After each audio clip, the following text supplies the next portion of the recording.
This is the Your Sports Resource Podcast, where each week you'll learn actionable strategies that you can implement so the operations of your club support your coaching staff and the direction of your organization. We are committed to excellence in youth sports leadership. Let's get started.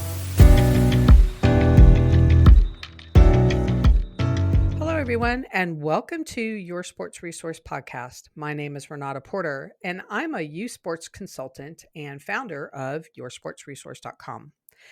This week, I'm going to kick off a 4-part series that is based on a webinar that I put on regarding what makes a successful club.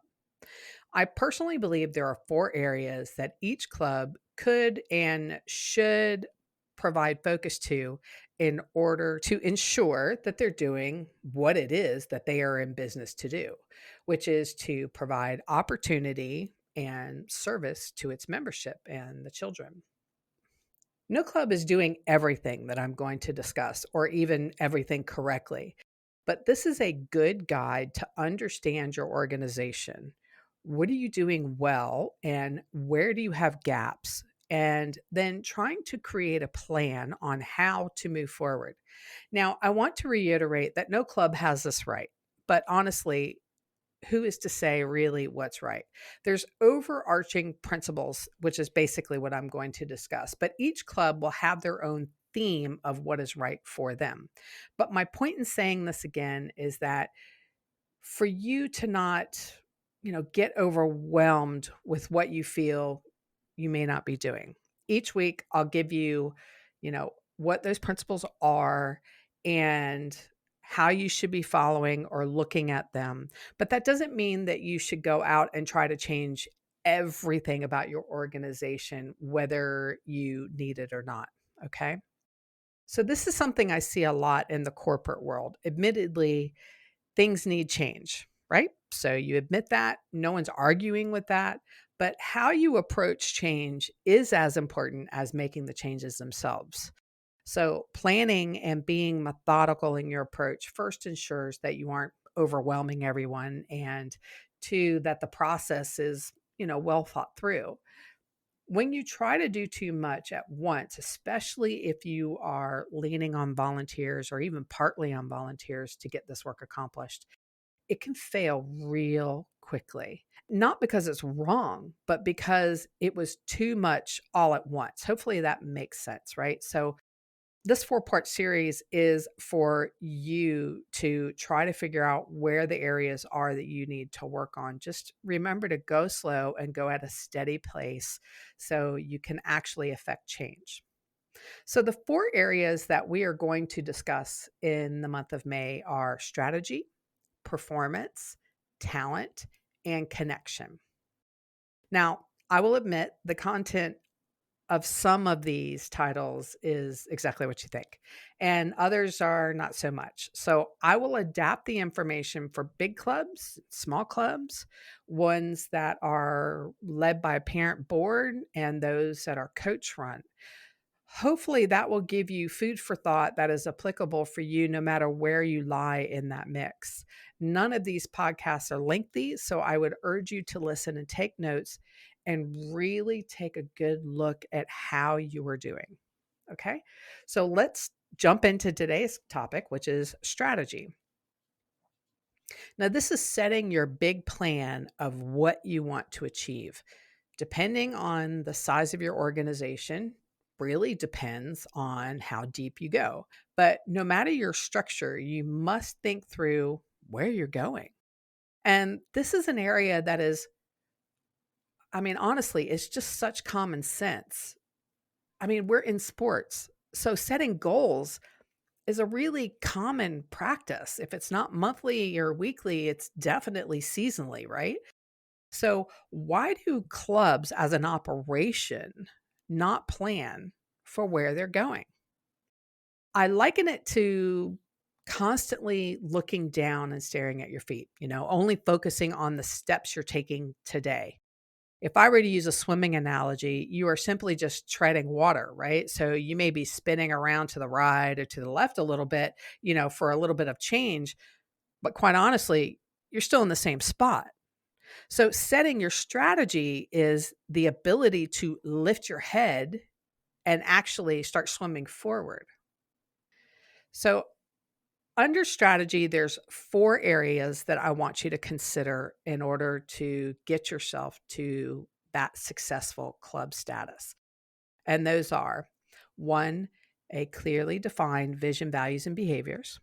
2, clearly defined strategic goals to reach your vision. 3, clearly defined and measurable objectives. And 4, a club structure that adjusts depending on the goals and objectives of the club.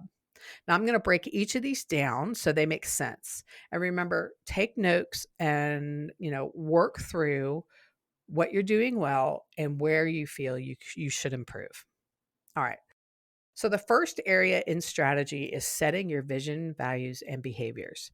If you're a regular listener, you know this is something that I wholeheartedly believe in, and really more in working in those behaviors than anything. But the whole purpose, all of the vision, values, and the behaviors, that whole structure right there really fits together. If I can ask you to please go back and listen to episodes 2, Let's Talk Culture, and 4, Vision and Values, that's where I really break these down in a nutshell and how they all work together. But as a recap, your vision is the direction that you're going. It's inspirational, but achievable. It's something that you will change every few years. It is not your mission. Your mission is why you're in existence. Your vision is what you want to achieve, where you're going. Okay. Your values are the fundamental beliefs that drive you forward and to help you reach your vision. So, your values are things like integrity, connection, respect, performance, those types of things. Your values are also measures that you will use to balance decisions against. So, if you have a major decision, assuming it's not like a compliance issue that you're required to do by some governing body, and you look at it logically, if it doesn't hold up to your values, well, then, it's a really easy decision, isn't it? The last part of this is your behaviors. And I push clubs to think through their behaviors that they want to model, celebrate, and correct against. And let me tell you why. So it's really easy to write your vision and values down. Put it on a piece of paper, put it on a poster, put it on a newsletter, and say, yay, we did it, and push it to the side, never to think about it again. Okay. But if you think through what behaviors make up the values, so let's just use integrity, right? So if you think through the behaviors that make up the value integrity, well, then you're much more likely to live those values. And when you live those values, you're building a culture. So let me give you an example. Let's do integrity. So here are some behavior statements that can be modeled, celebrated, and corrected against. Honor your commitments, own your actions, respect people, time, and facilities. Great behavior statements. Okay. So, do you see how you, by doing these, push your living your values, not just some words on a sheet of paper? Okay, so this is the first task that should be done no matter the size of your organization. I don't care what your makeup is. You must know where you're going, what you stand for, and how you're actually going to walk that walk day to day. So that's your vision, your values, and your behaviors. Having that foundation really just establishes your culture, and your culture is what is going to attract your families and your coaches. Now, the second area under strategy that I want you to think about is clearly defined strategic goals to reach your vision. It's great to have your vision, right?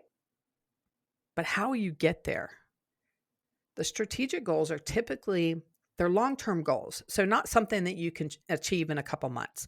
These are bigger initiatives that help you achieve something like, I don't know, profitability, growth in membership, employee retention or coach retention, right? Or coach growth.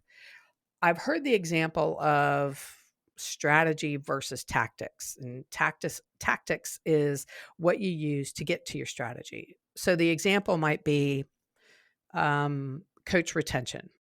And under that, there may be several tactics like offering benefits, doing market compensation research for appropriate pay, providing opportunities of growth.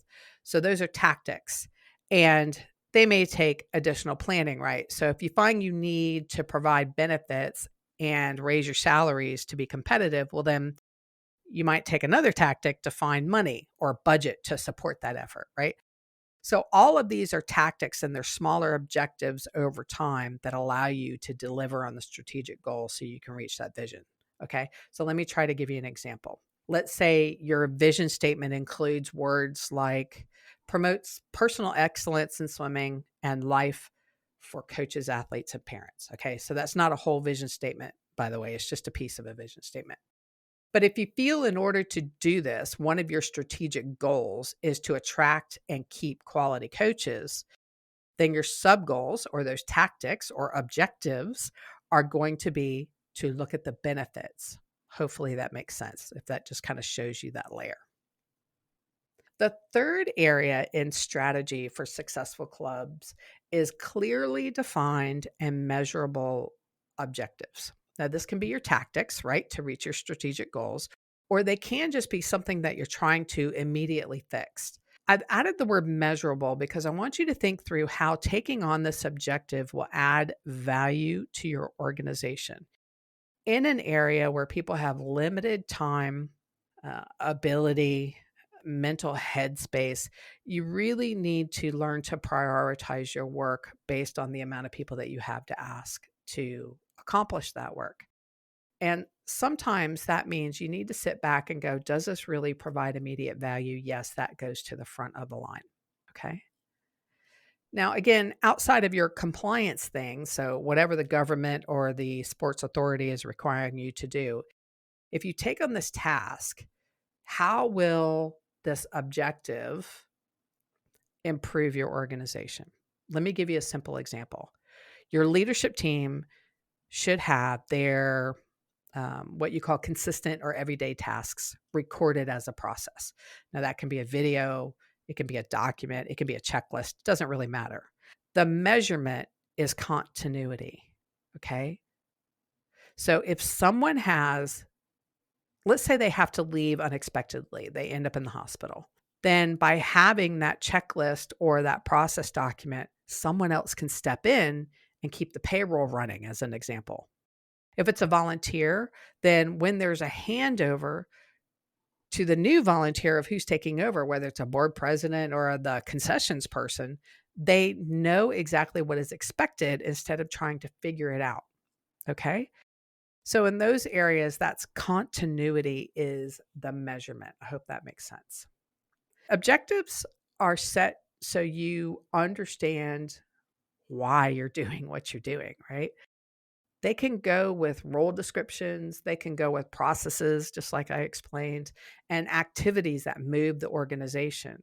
So maybe how you offboard or onboard new members needs an objective behind it, right? We need to improve that process. So, why does this process need to be improved? Why does it need to be efficient and effective? Right. So the measurement is, well, so you have members who know what the heck is going on and what's expected of them when they sign their child up. Or, so billing takes place on a regular basis and you're not having to hunt down money. Okay. All right. So I want to stop for a second and talk to you about our managed virtual services. This is a new offering that we have. As I work or have worked with more and more clubs, I kept getting asked, hey, do you know someone who could just, make a logo or clean up my newsletter?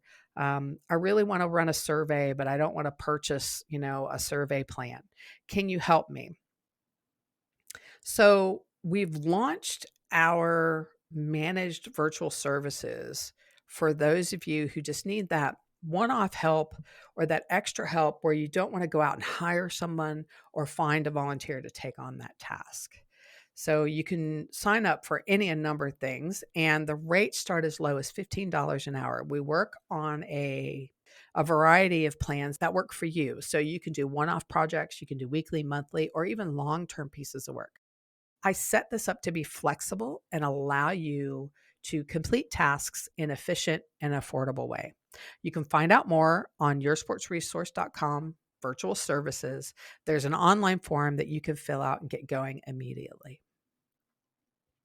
All right, so let's get back to it. The last area in strategy that I want you to consider or take a look at to see if this might be able to improve your organization is if your club structure adjusts depending on the goals and objectives that you establish. Now, this one is huge. It is a giant pitfall that I see clubs toss themselves into time after time. So they get the rah-rah, they're really excited. They got this new initiative, a new goal, a new activity, whatever it is, a shining object that they know is just going to add benefit to their organization.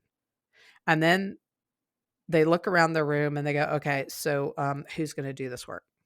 And then it goes nowhere, right? Great idea, no execution. So you're treading water and not swimming forward. So if a specific item really does sit squarely with someone else that's already part of the organization, whether they're on the board, leadership team, paid staff member, it doesn't really matter, then that's one thing. That's fine. Then it does go to them. But randomly assigning tasks is just not effective.